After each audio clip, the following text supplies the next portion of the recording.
A paz do Senhor, que bom ter você aqui comigo, que bom que você está aqui para aprender juntamente comigo mais um pouco dos caminhos do Senhor.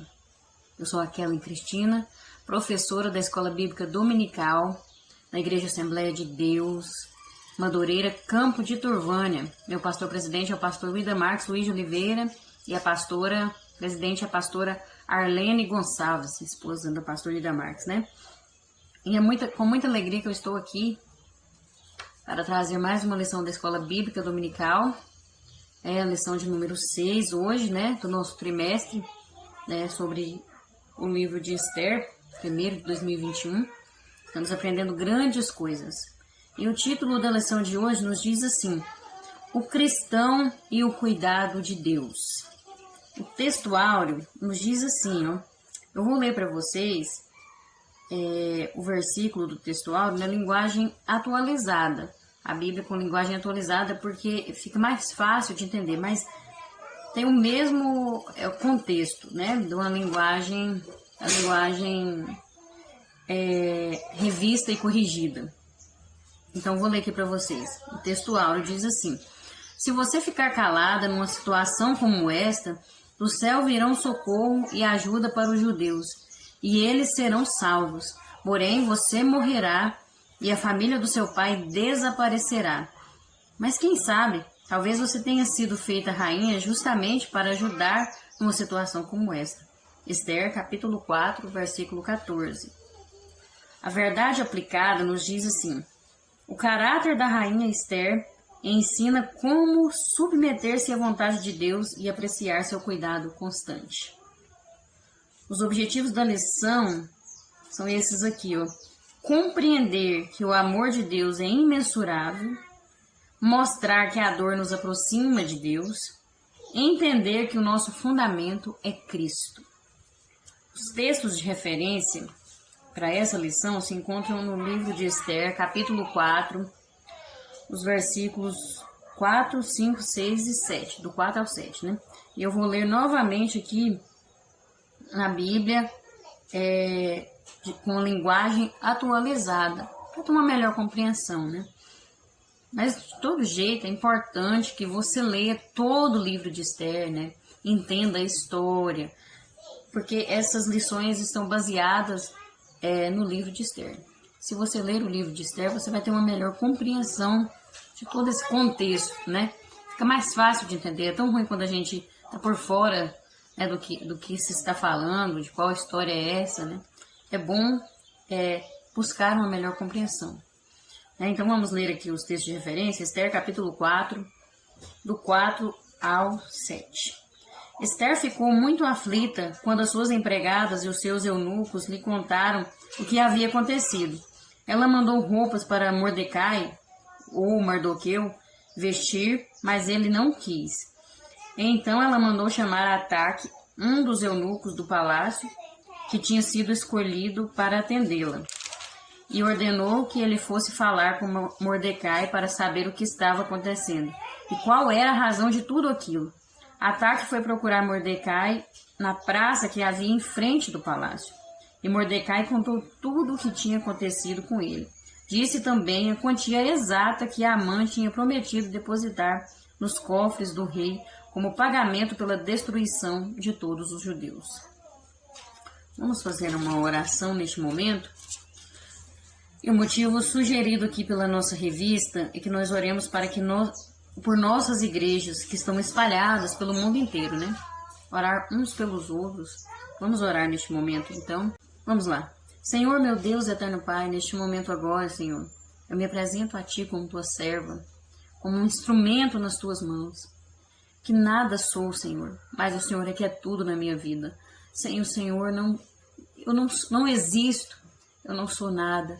Mas se o Senhor quiser, eis-me aqui para cumprir o Teu querer, para fazer a Tua vontade. E neste momento esteja, Senhor, falando aos nossos corações, nos ensinando aquilo que precisamos aprender. Senhor, eu também intercedo em favor de todas as igrejas que estão espalhadas aí pelo mundo, Senhor. O Teu povo precisa de Ti, precisa da Tua misericórdia. Livra, vai curando, libertando, fazendo aquilo, Senhor, que a tua igreja necessita. Alcance vidas e abençoe também cada vida que está aqui assistindo esse vídeo, acompanhando esse canal, Senhor, acompanhando esse trabalho. Que o Senhor recompense a cada um, venha dar um aprendizado completo na sua vida, venha restaurar essas vidas. Eu não sei o que se passa, eu não sei o que acontece, mas o Senhor é o Deus que sonda, o Senhor é o Deus que conhece o profundo de cada ser, e o seu amor é imenso, e o seu amor nos alcança e nos transforma. Eu peço que o Senhor alcance cada vida neste momento e esteja nos dando discernimento e entendimento da tua palavra, e abençoe a cada um. Em nome de Jesus, nós te pedimos e agradecemos agora e para sempre. Amém. Amém? Então nós vamos ver nessa lição de hoje, que vai falar sobre dor, sofrimento, mas que isso nos leva muitas vezes a chegar mais perto de Deus. Vamos ver também sobre que o inimigo quer destruir a família, né? A destruição familiar. O inimigo não se cansa de tentar contra a família, para roubar a paz no mundo, mas também vamos ver que o amor de Deus nos alcança, que o amor de Deus pode nos satisfazer, pode curar as feridas. O amor de Deus é incrível, é impressionante. Deus sempre cuida de nós. Nós vamos ver aqui nessa lição sobre tudo isso. No tópico 1 vai falar sobre o cristão e seu ponto de equilíbrio. Imagina, não é fácil ter equilíbrio. Não é fácil. Você não pode nem ficar mais nem menos. Você tem que ter um ponto, né? Um equilíbrio ali. Ficar estável, né? Ter estabilidade. E não é fácil, principalmente para nós cristãos que lutamos contra nós mesmos, contra a nossa carne. Tanta coisa para enfrentarmos. Tantas lutas. Quantas vezes passamos por situações difíceis e não sabemos o que fazer, ficamos confusos, ficamos abatidos, sem chão. Quantas vezes temos perdas, temos decepções, frustrações, são muitas coisas, né? E a nossa alma muitas vezes fica dilacerada. Então não é fácil manter o equilíbrio. Mas para nós termos esse equilíbrio, conseguirmos sobrepor essas dificuldades, essas lutas, né, perdas, tudo isso, nós precisamos nos submeter à vontade de Deus, né? Deixar que Ele conduza a nossa vida. Veja aqui o exemplo. O povo de Deus estava numa situação difícil. Aqui nos tempos de Esther, nós vemos que eles ficaram desanimados diante do decreto do rei para exterminar todos eles, né? A Bíblia nos mostra que havia entre os judeus grande luto, com jejum e choro e lamentação, e muitos estavam deitados em sacos e em cinza. Não era um momento fácil. Estavam à beira da morte. A qualquer momento ia chegar o dia de extermínio daquele povo. Não era fácil. E nós estamos passando por momentos também que não é fácil. A qualquer momento a gente não sabe se ele vai estar vivo, se vai continuar, perde um parente, né? O medo nos assola, não sabemos como que vai ser com essa pandemia, com essa situação que estamos vivendo, entre outros problemas. Não é fácil, mas a palavra de Deus vem nesse momento ao nosso encontro para nos trazer um refrigério, para nos dar uma orientação e mostrar que outros passaram por momentos difíceis também, por situações complicadas, por situações em que às vezes perderam o equilíbrio ou corriam o risco de perder, mas que conseguiram vencer. Que tem um jeito, sim, de manter esse equilíbrio. Veja que Jesus também passou por momentos de muita tristeza.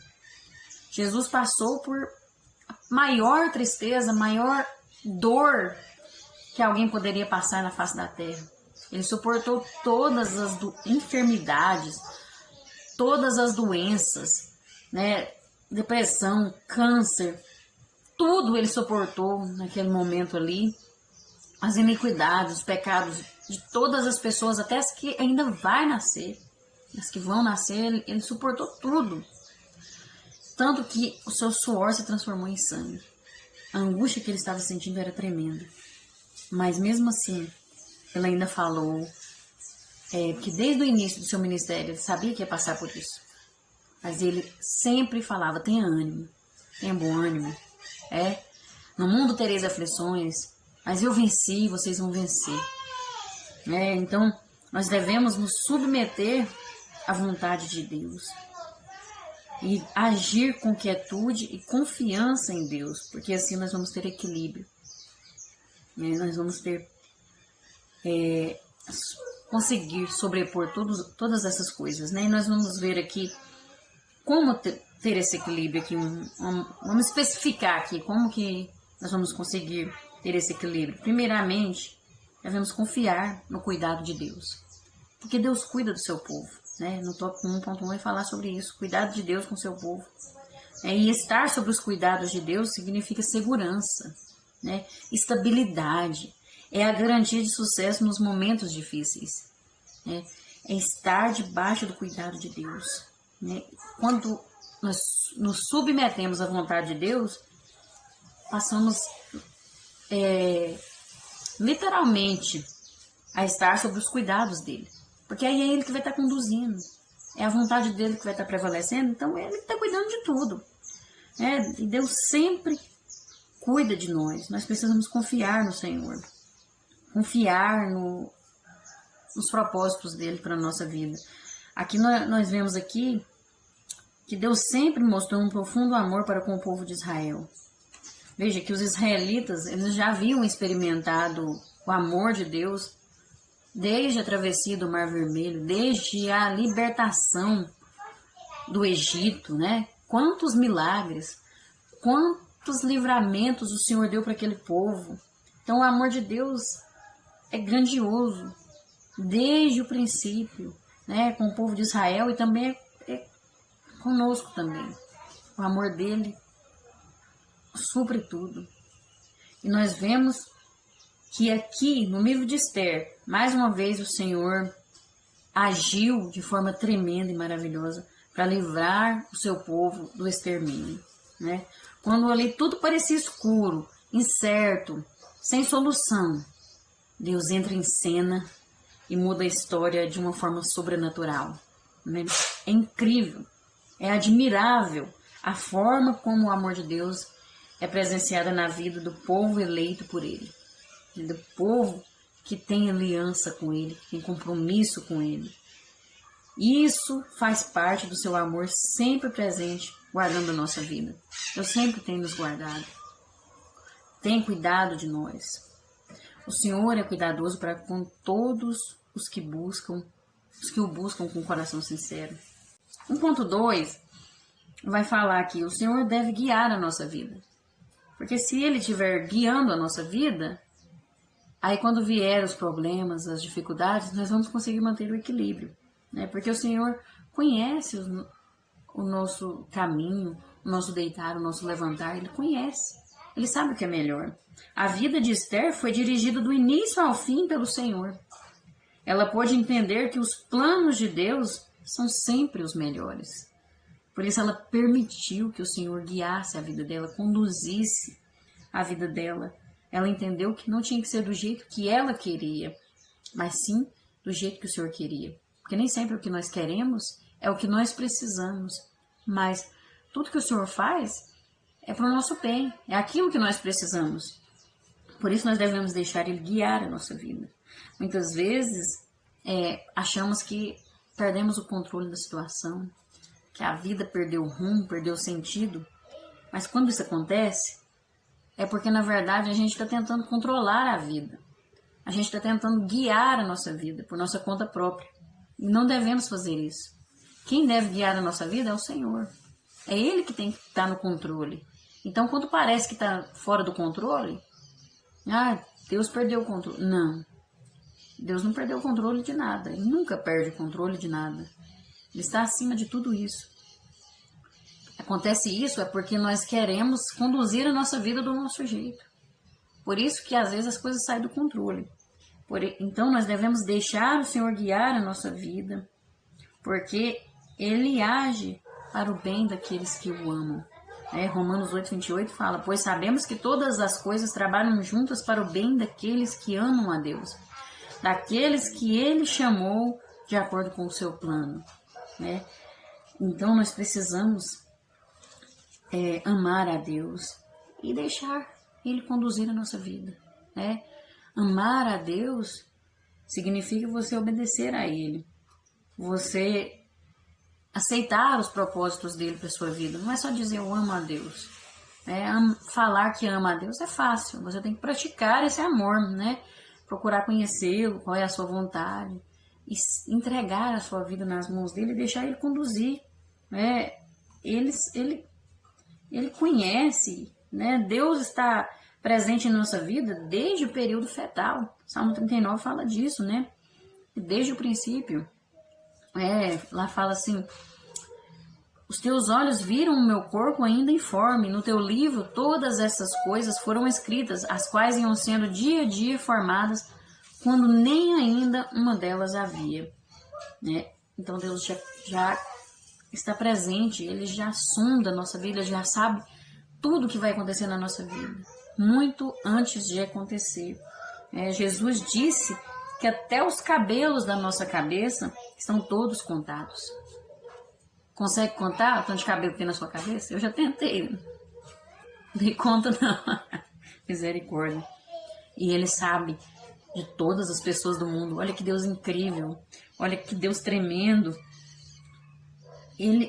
Isso mostra que Ele está cuidando de tudo. Ele sabe conduzir a nossa vida. Eu sempre oro e falo: Senhor, guia minha vida.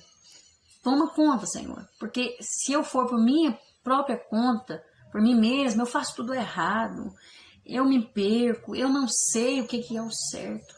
Mas se o Senhor estiver em mim, conduzindo a minha vida, aí tudo vai bem. Porque o Senhor sabe o que é melhor. O Senhor vê além do que eu vejo. Por isso que nós precisamos deixar Cristo viver em nós, para assim Ele guiar a nossa vida, e cuidar de nós. Ele sabe cuidar da sua vida. Não se preocupe. Deixa Deus te guiar. Deixa Deus guiar os seus passos. Às vezes a gente fica com medo de entregar para Deus. Parece que o querer de Deus não é muito bom. Mas é o melhor. Não tenha medo. Confie no Senhor. Procure conhecê-lo melhor. E você vai ver o quanto esse Deus é maravilhoso. E tremendo. E pode cuidar de tudo isso, porque o que Ele sabe a nosso respeito, a informação que Ele tem a nosso respeito, vai muito além daquilo que nós podemos imaginar. Ele conhece até os nossos pensamentos, até os nossos caminhos estão sob os seus olhares. Ele conhece o que há em nosso coração, todas as intenções, Ele sabe. Ele conhece muito mais do que nós mesmos. Então, vamos deixar o Senhor guiar a nossa vida e assim nós vamos conseguir ter equilíbrio e ter vitória em nosso caminho. Aqui no 1.3 vai falar Esther, uma serva altruísta. Altruísmo. Uma pessoa altruísta é uma pessoa que tem a capacidade de realizar ações pensando no bem-estar das pessoas ao seu redor. Mesmo que para isso ela tenha que se anular e sacrificar seus próprios desejos e interesses de vez em quando. É uma pessoa que ela não pensa só em si mesma. É o contrário de egoísmo, o altruísmo. Que a pessoa pensa no próximo. Ela se compadece, ela se coloca no lugar do outro. Muitas vezes a gente julga tanto as pessoas, a pessoa fala de uma luta, igual nessa pandemia mesmo, tem pessoas que têm sofrido tanto, tem pessoas que já têm mais facilidade em lidar com essa situação, já entende que descansa em Deus, mas tem pessoas que estão desesperadas, tem pessoas que estão com medo de morrer, tem pessoas que estão com desespero mesmo. E às vezes a gente julga, fala, isso vai ser fácil. Larga de bobeira, o outro está passando uma luta muito maior, perdeu um ente querido. E julga o sofrimento da pessoa, mas eu não estou sentindo o que a pessoa está sentindo, então eu não posso julgar. Eu tenho que ser altruísta. Eu tenho que me colocar no lugar daquela pessoa, né? Olhar com a perspectiva que ela olha, tentar olhar, né? Tentar entender. Isso é ser altruísta, se compadecer, né? Não olhar só para o meu eu, meu próprio nariz, né? Esther, ela fez isso, ela foi altruísta. Ela se compadeceu por seu povo. Ela falou, porque como eu poderei ver o mal que sobrevirá ao meu povo? E como poderei ver a perdição da minha geração? Ela nos mostra que o principal alvo da vida cristã não é a felicidade pessoal, e sim o amor ao próximo. Não é só me satisfazer meus próprios desejos, só o que eu quero e pronto, e os outros cada um se vira e pronto. Não, não é só isso não, é muito além, né? Quando nós aceitamos a Cristo com sinceridade, a nossa vida passa a ser a vida de Cristo, pois nos tornamos um nele, assim como Ele e o Pai são um. E veja que Ele se colocou no nosso lugar, se compadeceu por nós, se entregou por amor a quem não merecia, a quem muitas vezes até rejeita Ele, né? Ele fez isso. Isso é uma atitude altruísta, né? Nós precisamos nos desprender das coisas terrenas, porque esse desprendimento abrange o amor a Deus em primeiro lugar. Quantas vezes nós falamos que amamos a Deus acima de todas as coisas? Mas se o homem não amar ao próximo que vê, como poderá amar a Deus a quem jamais viu? Então, o que adianta eu falar que eu amo a Deus acima de todas as coisas se eu não amo o meu próximo? Não tem como. É hipocrisia. Não tem como. O altruísmo da rainha Esther deve provocar nos cristãos de hoje uma atitude mais direcionada aos outros e menos para si mesmos. Ela se pôs em atitude de risco, a fim de salvar seu povo da destruição que estava por vir. Veja que atitude maravilhosa. Nós precisamos, porque o egoísmo, ele faz a gente perder o equilíbrio, porque a gente só pensa em si mesmo. E quando a gente só pensa em si mesmo, o coração vai se fechando, vai ficando insensível. E aí é onde a gente tem frustração, tem decepção, porque nada nos satisfaz. A gente quer aparecer, quer tudo pra gente. E quando você ama o seu próximo, se compadece pelo seu próximo, faz algo que ajuda o seu próximo, isso é maravilhoso, é recompensativo. A gente sente paz interior. É onde a gente consegue ter equilíbrio. Então nós precisamos viver isso aqui. No tópico 2 vai falar que a dor nos impulsiona a buscar a Deus. Vamos ver aqui o significado da palavra dor. No dicionário diz assim: expressão de um sofrimento, de uma tristeza física ou moral. Era esse o sentimento que pairava em todas as províncias aonde chegava a palavra do rei e a sua lei. E o sofrimento traz perturbação na alma. Mediante o tamanho da consternação de sua alma, Esther e seu povo foram impulsionados a buscar ao Senhor. Veja, a dor nos impulsiona a buscar a Deus. Mas às vezes alguém pode pensar, Deus se alegra em nos permitir sentir dor? Em nos causar dor? Então Deus é mau? Não, Deus não é mau. Deus, o amor dele vai além do que nós podemos imaginar. Incompreensível. E a nossa limitação humana muitas vezes nos faz pensar que Deus é mau, que Deus é injusto. Somos tão limitados, não sabemos de nada. A verdade é que a dor, o que acontece? A dor, ela é necessária. Quando nós estamos bem, tudo vai bem, alegres, felizes, vamos ser sinceros, nós esquecemos de Deus. Nós esquecemos às vezes até do próximo. Tá tão bem, não preciso das pessoas. Eu não preciso de Deus, a minha vida vai bem. Não, tá tudo indo tão maravilhosamente bem, a gente esquece. a gente vai se iludindo com essas coisas aqui terrenas, às vezes que nos trazem uma alegria passageira, aí de repente tá tudo indo, ó, de vento em popa, e a gente esquece de Deus, né? E Deus permite a dor, porque a dor ela nos ensina, a sermos melhores, ela nos faz entender que nós somos limitados, né? Que nós precisamos de Deus, nós somos dependentes de Deus, porque às vezes sem a dor nós vamos ficando orgulhosos e achamos que não precisamos de mais nada, né? Que já somos tudo. Por isso Deus permite a dor em nossas vidas. E muitas vezes a dor também nos faz quebrantar o nosso coração, né? Faz a gente humilhar diante de Deus, ter um coração quebrantado. Porque sem um coração quebrantado, Deus não pode trabalhar. É preciso se abrir, se entregar. Isso é ter um coração quebrantado. Muitas vezes é a dor que faz isso. Porque aí a gente se rasga, se entrega para Deus, né? E aí faz a gente meditar mais no que está acontecendo, observar.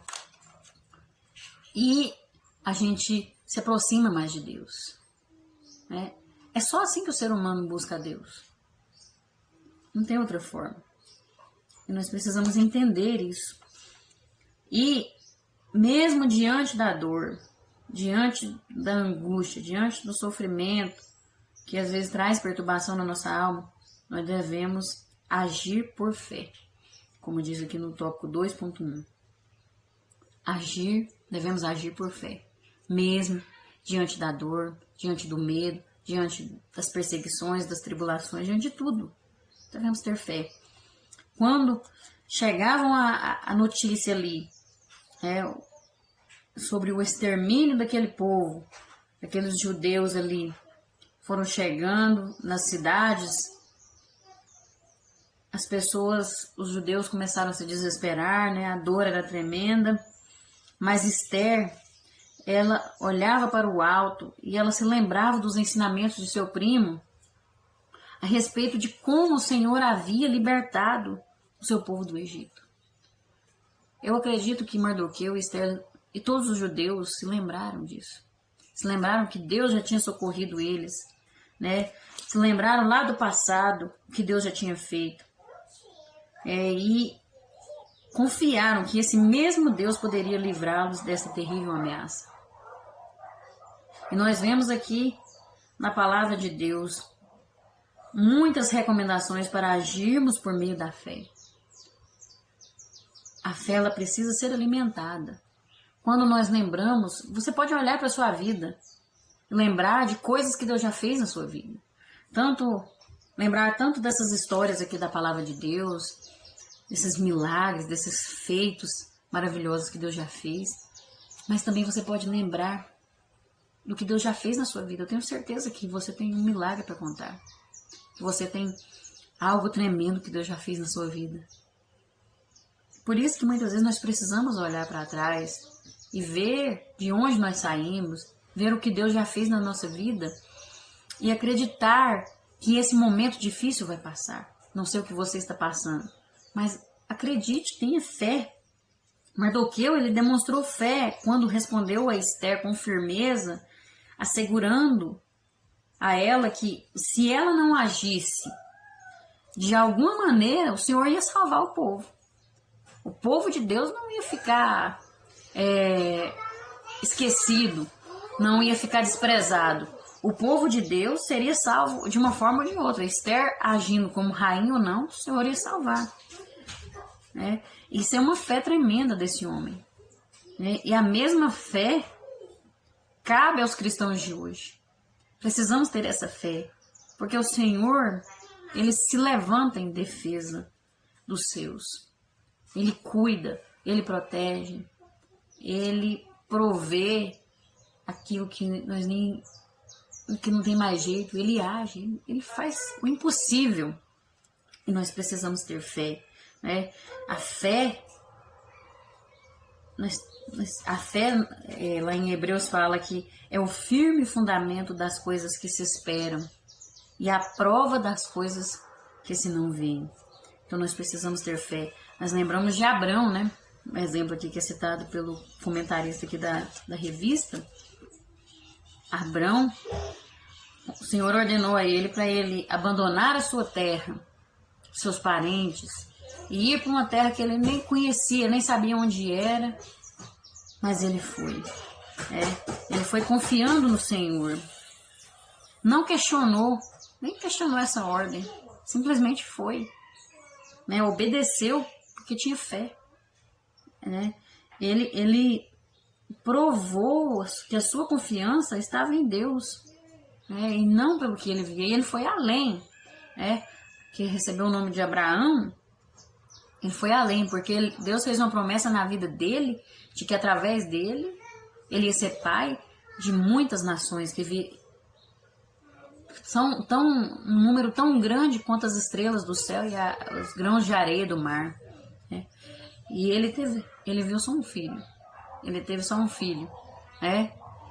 Talvez ele tenha chegado a ver os bisnetos, não sei, por certo. Tem que olhar lá na palavra de Deus e ver quantos anos ele viveu e comparar.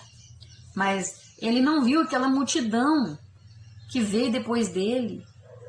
Ele não viu. E ele também não chegou a ver o povo morando naquela terra prometida, em Canaã. Ele falou assim, essa terra será do povo, da sua descendência. Deus falou para ele, essa terra será, porque, sabe por quê? E ele confiou, ele não falou assim, ai, tá demorando a promessa de Deus, eu não vou ver nada, só quando teve um filho, ele poderia pensar, mas eu vou ser pai de uma grande nação, mas Deus me deu só um filho? Aí como assim? Não, o que ele via era uma terra muito além do que existe aqui. Ele esperava a pátria celestial, ele já tinha visto com os olhos da fé a pátria celestial. Veja que fé tremenda isso. Isso aqui que é uma fé. Nós precisamos ter essa fé, ver além disso aqui. A fé é a certeza do que você não está vendo, mas do que você espera. É você ter certeza que vai acontecer mesmo, que não tem jeito mais, que tá tudo acabado, mas que Deus vai fazer alguma coisa. O controle está em suas mãos. E se Ele quiser me levar, se chegar até mim essa enfermidade, por exemplo, eu vou continuar confiando no Senhor, porque eu estou aqui de passagem, eu estou vendo a pátria celestial. Claro que nós temos que obedecer as regras, as normas, mas não entrar em desespero, confiar no Senhor, mesmo que esteja doendo, mesmo que esteja sem jeito, sem faltar uma luz no fim do túnel, mas nós devemos confiar, ter fé em Deus que Ele vai fazer o melhor para nós. Ele sabe o que é melhor. Tópico 2.2, ou clama ou perece. Deus anseia que nós o procuremos e clamemos por Ele. Assim como uma criança alarmada pelo perigo grita ao Pai, também podemos clamar ao Senhor, sabendo que o nosso Pai virá em nosso auxílio. Veja que Esther tomou uma decisão sábia de jejuar e de clamar juntamente com seu povo a Deus. Essa atitude de clamor fez com que o Senhor escutasse as suas súplicas. No momento da dor, em vez de nós ficarmos só lamentando, murmurando, nós devemos clamar a Deus. Mardoqueu, ele se vestiu de cinzas, se vestiu de saco de cinzas e clamou, saiu pela cidade clamando. Esther também jejuou e orou, fez um jejum, clamou a Deus. Muitas vezes nós entramos em desespero, mas nós nem oramos. Esquecemos de clamar, e a palavra de Deus fala, clama a mim e responder-te-ei e anunciar-te-ei coisas grandes e firmes que não sabes. O Senhor está esperando nós clamarmos. Ah, mas Deus sabe do meu problema. Ah, Deus sabe todas as coisas. Ele conhece a minha vida, mas Ele espera que você clame a Ele. Ele quer ter relacionamento com você. Ele quer te mostrar coisas além da sua compreensão. Ele quer te ensinar. Ele quer te trazer alegria, satisfação, algo sobrenatural que você não entende, né? E ele quer ter relacionamento conosco, por isso que nós precisamos conversar com Deus. Às vezes nós saímos falando para quem não precisa ouvir, né? Falando com as pessoas erradas, clamando para quem não quer o nosso bem, e não clamamos a Deus. Precisamos dobrar os nossos joelhos, ou em pensamento o tempo todo falando com Deus. Conta para Ele, né? Às vezes a gente fica procurando um amigo para desabafar aquela dor que está machucando, que está dilacerando, que parece que vai nos destruir, que a gente não sabe de onde que veio, por que que a gente sente aquilo. E aí sai reclamando que ninguém entende, que ninguém me entende, ninguém me escuta. Conta para Jesus. Ele é o nosso melhor amigo. Ele entende muito mais do que você a si mesmo. Ele entende, ele sonda o mais profundo de cada ser. Desabafa com ele, né? Conta para ele a sua dor, a sua decepção, a sua frustração. Ou clama ou perece. Muitas vezes a gente parece que vai explodir. Mas se a gente não contar para Jesus, não clamar, não orar, não vai melhorar, não. Ele deseja responder às nossas orações e nos surpreender com milagres que vão além da nossa compreensão. Ele espera chegar mais perto de nós para que possamos conhecê-lo. E Ele é a nossa rocha, o nosso refúgio, o nosso descanso espiritual. É só Ele que pode preencher o vazio da nossa alma e nos ajudar nos momentos difíceis, né? Precisamos descansar em Deus, confiar e desabafar com Ele, falar com Ele, clamar, né? 2.3, buscando forças na adversidade. As circunstâncias diziam que a morte era questão de dias para o povo. A sorte já havia sido lançada. Apropriando-se de uma fé extraordinária por causa do sofrimento de seu povo, Esther buscou auxílio no Todo-Poderoso. Ela conseguiu extrair da adversidade forças para buscar auxílio em Deus. Depois desse acontecimento, Esther nunca mais foi a mesma. Nunca mais. Após uma experiência pessoal com Deus, o que era bom ficou ainda melhor. Isso aqui é uma coisa real. Quantas vezes passamos por adversidades, por dores, por angústias, por decepções, mas permanecemos buscando a Deus. Parece que o barquinho vai afundar. Parece que não tem mais jeito, mas nós permanecemos confiando em Deus, buscando forças. De repente a gente se torna forte, não sabe como. A gente faz coisas que não sabe como. É porque Deus, né? A gente está confiando em Deus e Ele está vivendo em nós. Né? Quando eu estou fraca, aí é que eu estou forte. É desse jeito.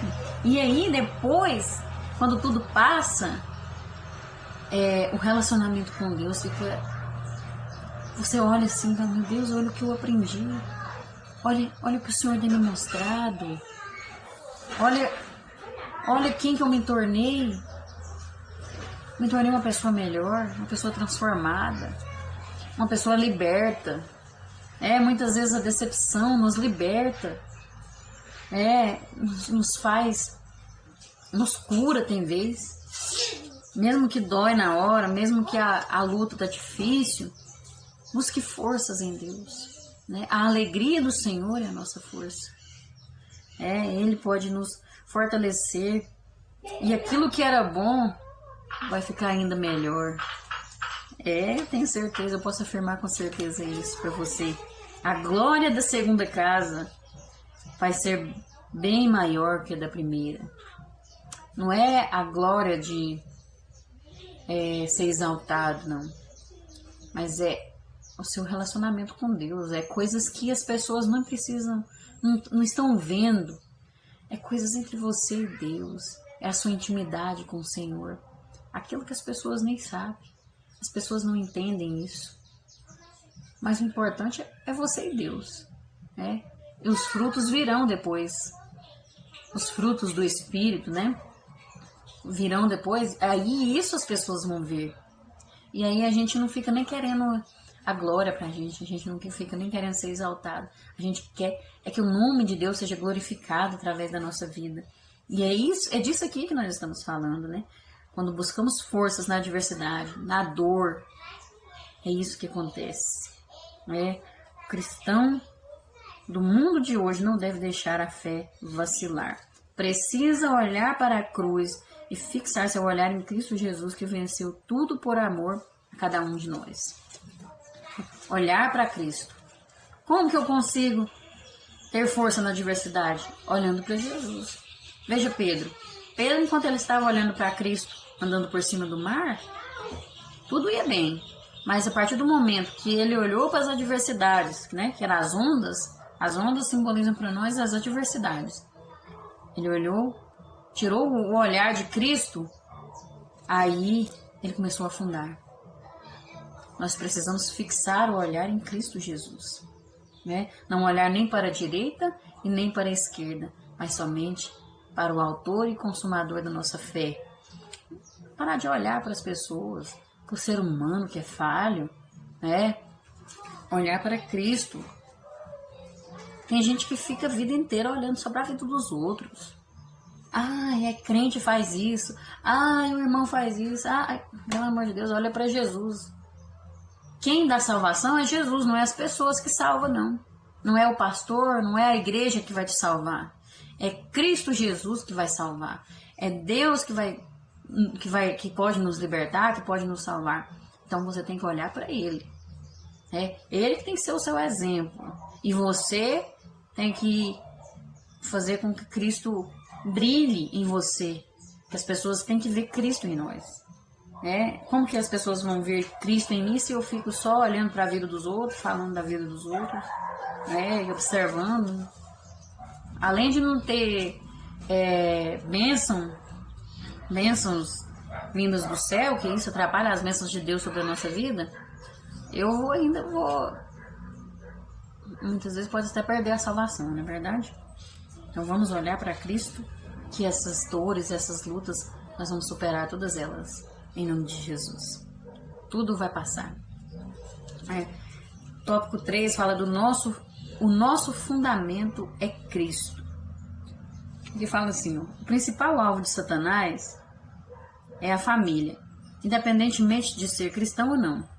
Como nos dias de Esther, ainda hoje a família é atingida por diversos males, frutos de uma sociedade mergulhada no pecado. As famílias cristãs necessitam, como nunca, buscar oportunidades em meio a todos esses desafios do novo milênio para não perderem a sua essência. As nossas casas precisam estar fundamentadas em Cristo. Precisamos levar a nossa família a se agarrar em Jesus.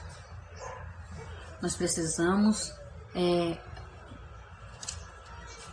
colocar como fundamento da nossa família Cristo Jesus, né? Porque o inimigo não descansa, ele fica 24 horas tentando destruir a família, e nós estamos vendo quantas famílias estão sendo destruídas com essa pandemia que está aí assolando esse mundo. Quantas famílias já foram destruídas, né?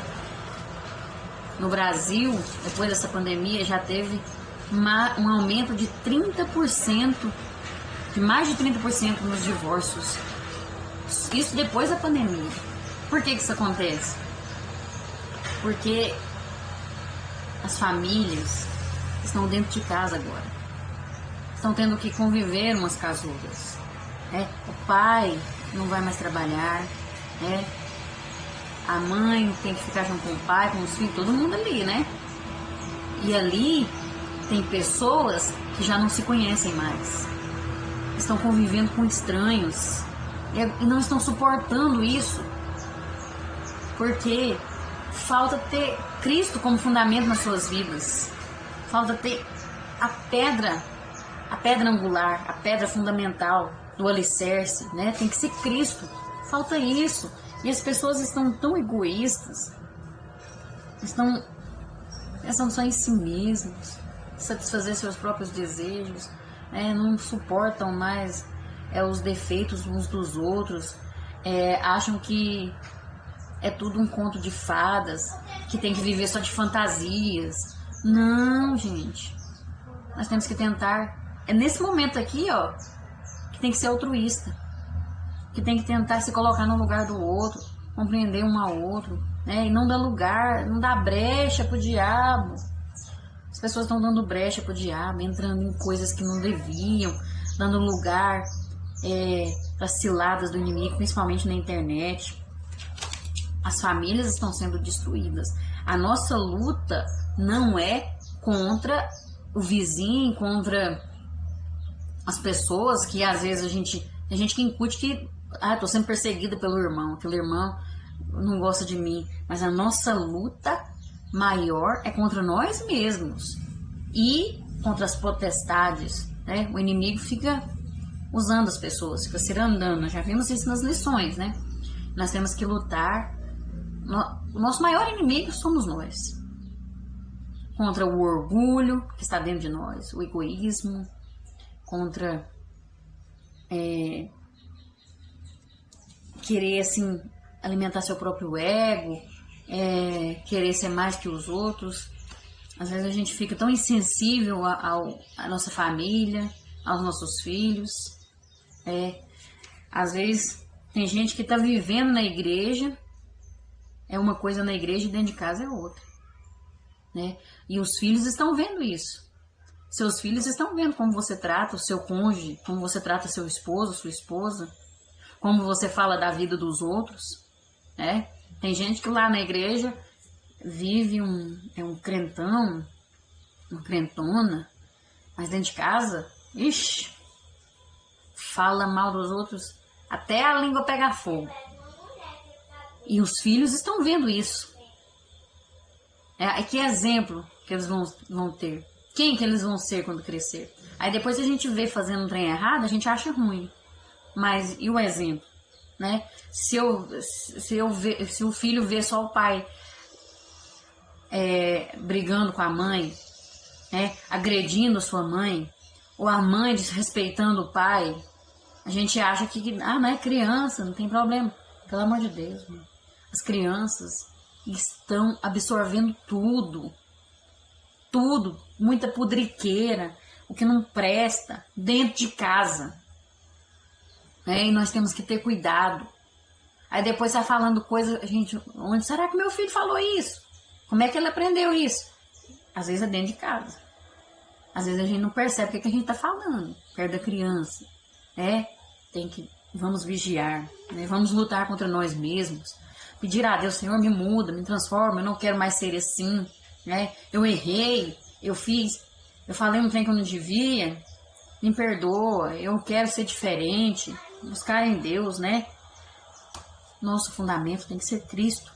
Quando fala isso, quer dizer que nós temos que seguir a Ele, viver como Ele, né? Tentar viver como Ele viveu. Ele veio aqui na Terra e deixou o exemplo para nós seguirmos, e nós não fazemos isso, né? Nós achamos que é só ir na igreja, levar os nossos filhos na igreja, participar dos cultos, pode ir em todos os cultos. Não, a minha salvação já está garantida, né? Vai tudo bem agora. Entrego meu dízimo, não é bem assim não. Porque se nós tivermos como fundamento Cristo Jesus, nós vamos ter paz, porque Deus sempre estará conosco, né? Tópico 3.1 vai falar disso, Deus sempre estará conosco. Nós vemos que através do livramento de Esther, pode-se perceber que Deus está conosco e sempre vem ao nosso encontro nos dando a vitória e nos livrando das garras do diabo. Apesar de passarmos por lutas diárias, a misericórdia do Senhor sempre nos alcança. Veja que eles venceram, né? Deus deu vitória ali, o jogo virou e o Amã que ia destruir aquele povo é que caiu naquela forca, que ia ser morto. A forca que ele preparou para Mardoqueu, quem morreu na forca foi ele, né? Lá na frente, depois, quem leu o livro de Esther aí, a história, quem conhece sabe, né, que Deus livrou. E olha que uma lei da Pérsia, uma lei persa, não podia ser revogada, né? Se o rei tivesse decretado que era para ser assim, tinha que ser. Então, foi um milagre sobrenatural de Deus. Mas o que eles tiveram como fundamento Cristo Jesus. Era uma família que cresceu seguindo os valores cristãos, seguindo, não trocando o certo pelo errado, né? Seguindo aquilo que Deus tinha ensinado desde o princípio, respeitaram os ensinos de Deus, confiaram em Deus, né? E nós vemos que Deus está sempre conosco e quer nos livrar, né? Mesmo que a nossa alma seja atingida, que venha a desesperança, nós precisamos buscar o nosso alento em Cristo Jesus, ter Ele como nosso fundamento, né? Porque assim a misericórdia dele sempre vai nos alcançar.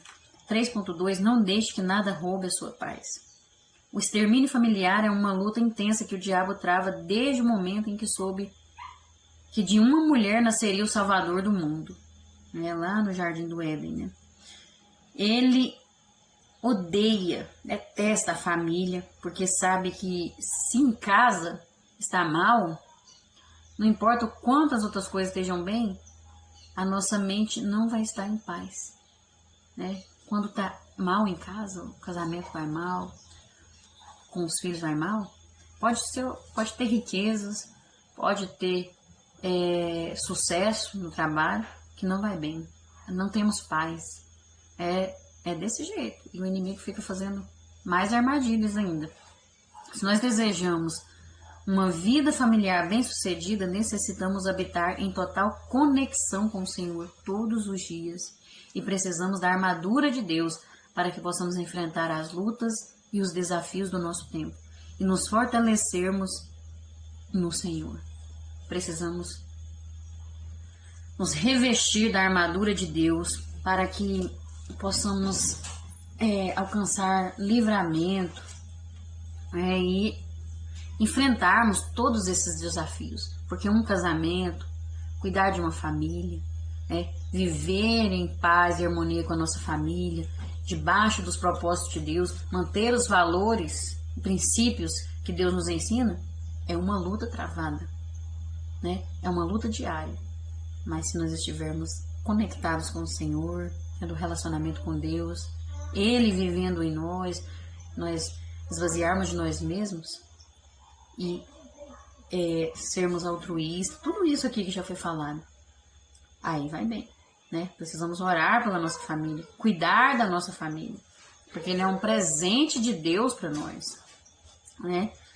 Nenhum sucesso no mundo justifica o fracasso no lar, né? Nenhum sucesso. Precisamos cuidar da nossa família, né? Marido, cuide da sua esposa, né? Tente compreender ela, né? Porque o esposo precisa compreender a esposa, precisa amar ela, assim como Cristo amou a igreja, que abriu mão da sua própria vida por amor a ela. Assim o esposo tem que amar, né? Tem que compreender, procurar entender, ouvi-la, né? E a esposa tem que respeitar o seu esposo, ser submissa, estar debaixo da mesma missão, né? Ser companheira, né? Não é ficar excomungando um ao outro ou desrespeitando um ao outro, mas tem os defeitos, mas procure ver as qualidades, procure ver além dos defeitos, porque eu também tenho defeito, mas se eu ficar só olhando o defeito do outro, e os meus defeitos também tem, todo mundo tem defeito e qualidade, né? Dê valor às qualidades, né? Precisamos fazer isso, elogiar os nossos filhos, incentivar os nossos filhos no caminho do Senhor, dar um exemplo de cristão, porque a nossa família a nossa família espiritual é o nosso alvo, né? No 3.3, a Bíblia nos descreve com nitidez que nos últimos dias a igreja iria enfrentar a ira de Satanás contra a família. E nós estamos vendo isso, né? Quantos divórcios, quantas coisas que têm destruído a família. Isso é porque o diabo sabe que seu tempo está finalizando. E o maior desejo dele é devastar o povo de Deus. Esse é o maior desejo dele. Destruir, porque ele não tem mais jeito para ele. Ele não tem família, ele não tem nada. Ele já perdeu tudo. Ele já é destruído, ele já é vencido, mas a luta dele é contra nós, porque ele não pode nada contra Deus. Então ele tenta nos destruir. Ele tenta destruir a nossa família, porque ele já perdeu tudo. Por isso nós devemos ter cuidado, vigiar, né, fazer a nossa parte, porque as transformações sociais, o mundo lá fora tem atraído demais as pessoas sérias, pessoas crentes têm entrado em coisas tão banais, tão sem sentido, e isso tem destruído as suas famílias, né? E a igreja é, sem dúvida, a maior instituição a interceder em favor do modelo convencional de família. Nós precisamos permanecer íntegros, né, com o modelo convencional de família. Não aceitarmos as coisas que tentam implantar no nosso meio. Já estão tentando implantar aí o casamento de 2 homens e uma mulher, 2 mulheres e um homem, com coisa que isso é certo, né? E muitos têm entrado nessa ondinha aí, achando que poderia ser assim. Misericórdia, o sangue de Jesus tem poder, né? Nós precisamos resistir, pela força do poder do Senhor, ao diabo e seus anjos, e a nós mesmos também, a nossa carne, resistir tudo isso. Porque quando a igreja é negligente em sua condição espiritual, fora dos propósitos divinos, tudo vai mal, né? Às vezes a igreja fica sabendo tem pecado ali na igreja, tampa com um pano, para não trazer escândalo. Não pode corrigir o irmão, não pode corrigir a irmã, porque ele vai entristecer, ele vai sair da igreja, não vai ter mais um dízimo dele. Misericórdia. Não podemos ser negligentes, porque negligência significa dormir em relação às coisas de Deus. Tem muitos que estão acomodados, dormindo com as coisas, em relação às coisas de Deus, achando que pode viver de qualquer maneira. Nós estamos vivendo uma sociedade de gente tão fraca que uma palavra que o pastor ensina na igreja, ele já fica ofendido. O pastor fala tão duro. O pastor fala... Eu não consigo aguentar aquela palavra do pastor. É porque não quer aceitar a verdade, né? Quer viver no erro, quer viver na bagunça, e tá achando que que o pastor tem que falar o que ele quer ouvir, não o que ele precisa. E quem tá achando desse jeito, vivendo dessa forma, além de perder as bênçãos de Deus aqui nessa terra, vai perder ainda o céu. Não vai alcançar nem salvação, né? Porque o mais terrível, nós vemos aqui que o mais terrível alvo de Satanás é apartar a oração da igreja. Ele sabe que uma igreja forte é uma igreja que ora. Um cristão forte é um cristão que ora. Coloca o seu joelho no chão e ora para você ver se a vitória não vem. E ora para você ver se as coisas não mudam. Quando a igreja reage, se apropria das bênçãos do Senhor, Satanás volta suas atenções aos irmãos em Cristo e começa a lançar contendas entre os irmãos. Você pode ver que quando a gente começa a orar, de repente começa a vir umas lutas, uns trem esquisitos, umas coisas sem sentido. É o inimigo, ele não aceita, ele fica com raiva quando a gente busca a Deus e ele prega em cima. Mas a igreja deve deixar as fofocas de lado e fazer o que Jesus Cristo nos determina. Vá e faça discípulos, né? A única ocupação da igreja deve ser ganhar almas e não ficar preocupado com a vida do irmão, com a vida do outro, empurrar para o buraco. Às vezes já está na beira do abismo, vai lá e empurra, né? Se acha melhor do que o outro, porque se veste como uma crentona, porque se veste uma roupa assim, mas a língua é maior do que o corpo, né? E fica acusando o outro, julgando a vida do outro, falando de todo mundo que não deve, falando asneira. A palavra de Deus fala que da nossa boca só tem que sair palavras de edificação. Nós temos que vigiar e ter muito cuidado, porque o nosso alvo é alcançar almas e fazer com que o reino de Deus cresça e o nome dele seja glorificado. Precisamos viver isso para a glória do Senhor, né? Vamos deixar essas coisas de lado. Não vamos dar lugar ao diabo, não. Deus tem tantas bênçãos para a nossa vida. Deus quer restaurar casamentos. Deus quer restaurar famílias. Deus quer curar feridas. Mas nós precisamos fazer a nossa parte. Né? Não vamos nos vitimizar. Esse povo aqui, ó, Esther, poderia ter se vitimizado. Ela não tinha mãe, ela não tinha pai. Ela estava ali como escrava. Uma terra onde não tinha igreja, não tinha pastor, não tinha líder de jovens. Ela se tornou rainha. E olha só a situação. Ela se colocou no lugar do outro, né? Ela não ficou indiferente, né, com o seu povo. Ela poderia até ter falado assim: não, eu tô aqui no palácio, não vai acontecer nada comigo, não. Ninguém sabe que eu sou judia, né? Mas tinha um momento certo que ela ia falar. E nós vamos ver isso mais na frente, nas próximas lições. Eu vou falar mais especificamente sobre isso. Mas o importante é nós entendermos que ela não se fez de vítima e ela foi uma mulher altruísta que pensou no próximo e de coragem. Buscou a Deus. O alvo dela era a salvação daquele povo. Era transformação e restauração. Assim como nós devemos ter o nosso alvo em Cristo Jesus, os propósitos de Deus para a nossa vida, porque assim nós vamos ter equilíbrio e vencer tudo o que tiver pela frente, né? Porque se nós fizermos isso, vamos ser vitoriosos para a honra e glória do Senhor. Que Deus abençoe a sua vida, Deus abençoe a sua família e que o Espírito Santo fale melhor ao seu coração. Fiquem na paz e até a próxima, se Deus assim nos permitir. Amém? Fiquem com Deus.